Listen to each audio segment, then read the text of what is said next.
Hello guys, welcome to our YouTube channel polytechnic Gurukul में आप लोगों का स्वागत है।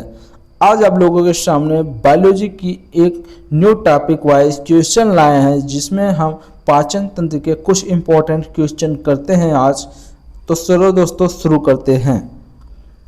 तो पहला क्वेश्चन है आपका, निम्न में से कौन सा एंजाइम प्रोटीन का विखंडन करता है?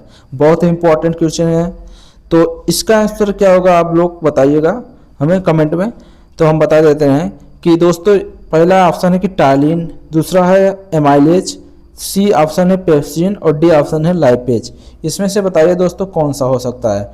निम्न में से कौन सा एंजाइम प्रोटीन का विखंडन करता है?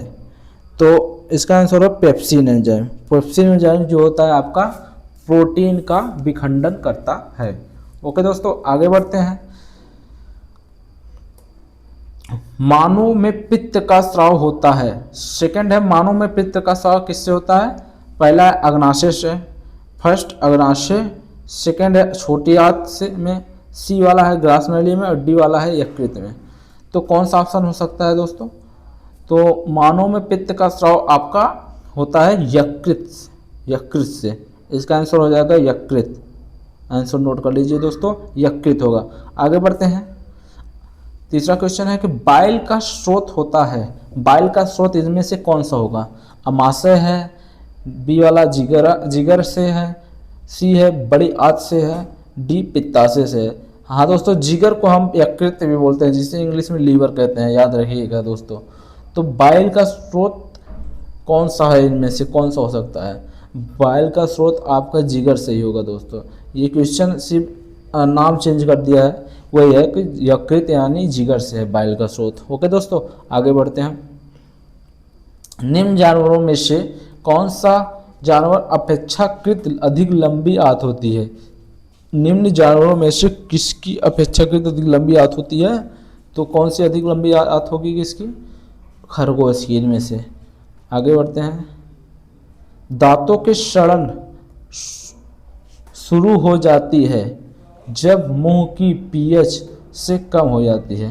डैश डैश डैश, मतलब जो दांतों का सड़न होता है वो कब किस पीएच मान से शुरू होता है? इसका आंसर क्या होगा दोस्तों?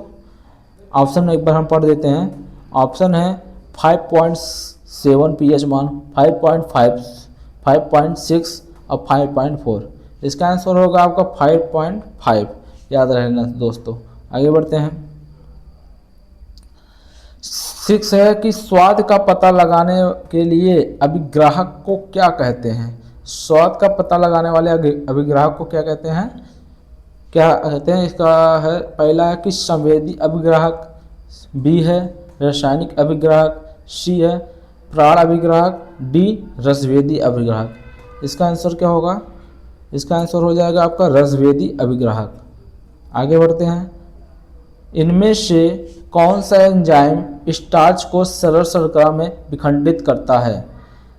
ए है लाइपेज, बी है ट्रिप्सिन, सी है एमाइलेज, डी है पेप्सिन।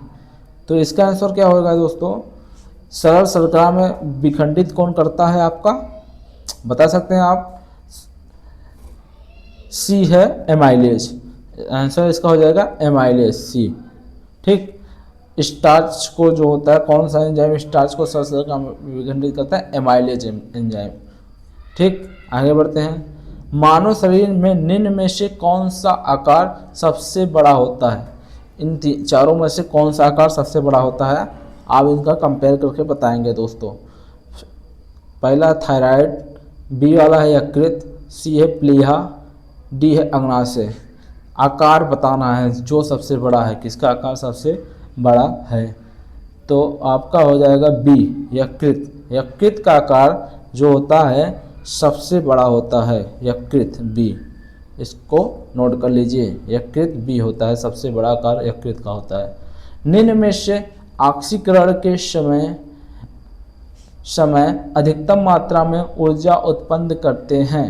निम्न में से ऑक्सीकरण के समय अधिकतम मात्रा में ऊर्जा कौन सा उत्पन्न करता है? डैश डैश डैश बीच में है, तो निम्न में से मतलब कौन सा ऊर्जा उत्पन्न करता है? आपका हो जाएगा वसा। वसा जो होता है आपका ऑक्सीकरण के समय अधिकतम ऊर्जा उत्पन्न करता है। इसका आंसर हो जाएगा बी। आगे बढ़ते हैं। मुख गुहिका, 10वां क्वेश्चन है कि मुख गुहिका बुक्काल कैविटी जिसे इंग्लिश में बोलते हैं, मानो एक हिस्सा है, तंत्र का एक हिस्सा है। मुख गुहिका से मानो एक हिस्सा है जिसके इस तंत्र का कौन सा हिस्सा है? पाचन का है कि उत्सर्जन का है? ए वाला उत्सर्जन, बी पाचन, सी श्वसन, डी परिसंचरण। तो इसका आंसर क्या होगा दोस्तों? इसका आंसर हो जाएगा पाचन का। पाचन का मुख गुहिका एक पाचन का मानव शरीर का हिस्सा है। ठीक, आगे बढ़ते हैं। एक जानवर द्वारा निस्सारित किया गया फेरोमोन, फेरोमोन ए है, ऑप्शन है ए वाला, एक ही जाति के जानवरों के बर्ताव पर प्रभाव डालता है। बी ऑप्शन है शिकारी जानवरों से सुरक्षित रखता है। सी ऑप्शन है अपने खाद्य के लिए शिकार को आकर्षित करता है। डी ऑप्शन है उपरोक्त में से कोई नहीं। इसका आंसर हो जाएगा दोस्तों एक ही जाति के जानवरों के बर्ताव पर प्रभाव डालता है। क्या? फेरोमोन। एक जानवर द्वारा निस्सारित किया गया फेरोमोन एक ही जाति के जानवरों के बर्ताव पर प्रभाव डालता है। अगला पढ़ते हैं क्वेश्चन 12वां नंबर का। 12वां क्वेश्चन है कि प्रोटीन की कमी से निम्न में से कौन सी बीमारी होती है? ये क्वेश्चन बहुत ही इंपॉर्टेंट है, इसको नोट कर लीजिए। इंपॉर्टेंट हम लगा देंगे, काफ़ी परीक्षाओं में पूछा गया है ये क्वेश्चन। ठीक है दोस्तों, तो इसका आंसर, इसका हम ऑप्शन पढ़ते हैं। ए वाला है क्वाशियोकर्स, बी वाला है रिकेट्स, सी है बेरीबेरी, डी स्कर्बी है। तो इसमें से कौन सा आंसर आपका होगा दोस्तों? तो इसका आंसर हो जाएगा ए वाला क्वाशियोकर। क्वाशियोकर जो प्रोटीन की कमी से बीमारी होती है, क्वाशियोकर, याद रहना चाहिए दोस्तों। 13वां नंबर क्वेश्चन है कि पेयजल आपूर्ति में कोलिफॉर्म की उपस्थिति का लक्षण है। पेयजल आपूर्ति में कोलिफॉर्म की उपस्थिति का क्या लक्षण है? तो क्या हो जाएगा? ऑप्शन पढ़ते हैं। फ्लोराइड संदूषण, फ्लोराइड संदूषण, बी है फास्फोरस संदूषण, सी है पानी के स्रोत का खारापन, डी मानव अपशिष्ट से संदूषण। इसका आंसर क्या हो जाएगा दोस्तों? मानव अपशिष्ट से संदूषण इसका आंसर होगा। डी वाला ऑप्शन आपका सही है। पेयजल आपूर्ति में कोलिफॉर्म की उपस्थिति मानव अपशिष्ट से संदूषण का लक्षण है। ठीक है दोस्तों, आगे बढ़ते हैं दोस्तों। आगे क्या है क्वेश्चन कि हमारा पाचन तंत्र में मौजूद रस गैस्ट्रिक जूस में शामिल डैश डैश डैश शामिल होता है, मतलब रिक्त स्थान आपको भरना है। इसको कौन सा होगा? रिक्त स्थान आप भरेंगे तो इसमें पाचन तंत्र में मौजूद रस में डैश डैश डैश शामिल होता है। क्या शामिल होता है दोस्तों? क्या शामिल होता है? HCl, HNO3, NaCl, KCl। इसमें कौन सा आंसर होगा दोस्तों? आपका HCl हो जाएगा। आगे बढ़ते हैं। ये है अपना 15 नंबर का क्वेश्चन और लास्ट क्वेश्चन ये है, तो हम पढ़ते हैं इसको। हमारा दंतवल इनेमल्स डैश डैश डैश, मतलब रिक्त स्थान भरना है आपको, से बना होता है। हमारा दंतवल जो इनेमल होता है किससे बना होता है? तो इसमें ऑप्शन है आपका कैल्शियम फास्फेट, ए वाला ऑप्शन, बी ऑप्शन है कैल्शियम सल्फेट, कैल्शियम ऑक्साइड और कैल्शियम कार्बोनेट।